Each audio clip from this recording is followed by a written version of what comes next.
అంత పెద్ద software company నడుపుతున్నాను కదా, ఏదన్నా చెప్పాలనుకుంటే ఆఫీసులో అని చెప్పొచ్చు కదా, ఇలా ఇంటి దాకా రావటం దేనికి? ఇది చాలా కాన్ఫిడెన్షియల్ మ్యాటర్ బాస్, అందుకే ఇంటికి వచ్చాను. మీకు ఒక అద్భుతం చూపిస్తాను చూడండి.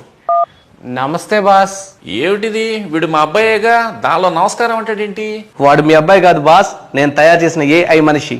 మీరు బాగా కనెక్ట్ అవ్వాలని మా అబ్బాయి ఫేస్తో క్రియేట్ చేశా. ఏఐ మనిషా? మన ఆఫీస్లో ఇప్పటిదాకా 15 మంది చేస్తున్న పనిని ఇక మీదట వీడొక్కడే చేయగలుగుతాడు. మరి ఇప్పుడు ఆ 15 మంది ఎంప్లాయీస్ కి పని ఉండదు కదా, ఏం చేయాలి? వాళ్ళందరినీ ఆల్రెడీ డిస్మిస్ చేసేసా బాస్. నేను కనిపెట్టిన ఏఐ టూల్తో ప్రపంచంలోనే మన కంపెనీ నంబర్ 1 అవుతుంది బాస్. అసలు మనం వీడికి ఏ కమాండ్ ఇవ్వక్కర్లేదు బాస్, మొత్తం వాడంతటా వాడే ఆలోచించుకుంటాడు. అదే నేను కనిపెట్టిన ఏఐ టూల్లో స్పెషాలిటీ. వీడు రోబోలో చిట్టి కన్నా తెలివైనాడు బాస్, అన్ని వాడంతటా వాడే చేసుకుంటాడు. ఇదిగో ఈ నెల నుంచి నీ శాలరీ నెలకు 50 లక్షలు. ఈ మంత్ శాలరీ ఇదిగో 50 lakhs, 50 లక్షలు. Thank you boss. వాడి మొహానికి 50 లక్షలు ఎందుకు బాస్? వాడి పని కూడా నేను చేయగలను. నాకు పొద్దున రాత్రి ఛార్జింగ్ పెట్టి కొంచెం ఇంటర్నెట్ ఇస్తే చాలు. దారుణం, నా ల్యాప్టాప్ నేను తీసుకెళ్లిపోతా.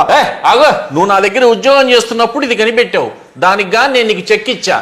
ఇప్పుడు నేను నిన్ను ఉద్యోగం నుంచి తీసేశా, ఇక దీనికి నీకు సంబంధం లేదు. నువ్వు నువ్వేమి ఏవిరా, కనిపెట్టినవాడి ఉద్యోగాన్ని పోగొట్టావు.